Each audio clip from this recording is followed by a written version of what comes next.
Tout a commencé à l'aube dans ce quartier très sécurisé de Kaboul. 2 explosions à 10 minutes d'intervalle. Une voiture bourrée d'explosifs a ouvert une brèche dans l'un des murs d'enceinte du British Council, l'agence culturelle britannique. Plusieurs assaillants se sont alors introduits dans le bâtiment où un échange de tirs a commencé.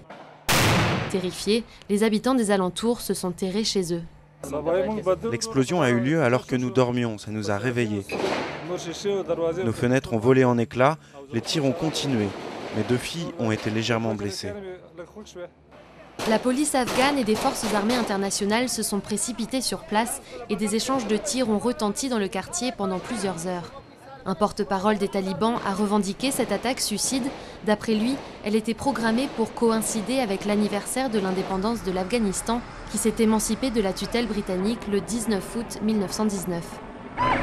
Bilan, 8 morts pour la plupart des policiers et 16 blessés.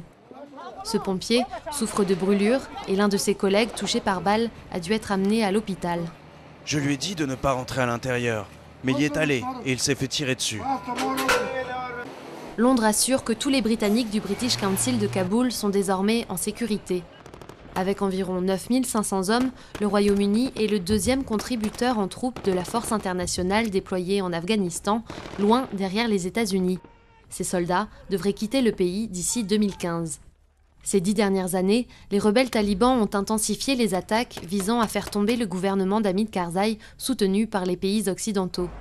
Et malgré la présence de 140 000 soldats internationaux sur le territoire, ils ont encore une fois montré qu'ils étaient capables de frapper le pays en plein cœur de sa capitale.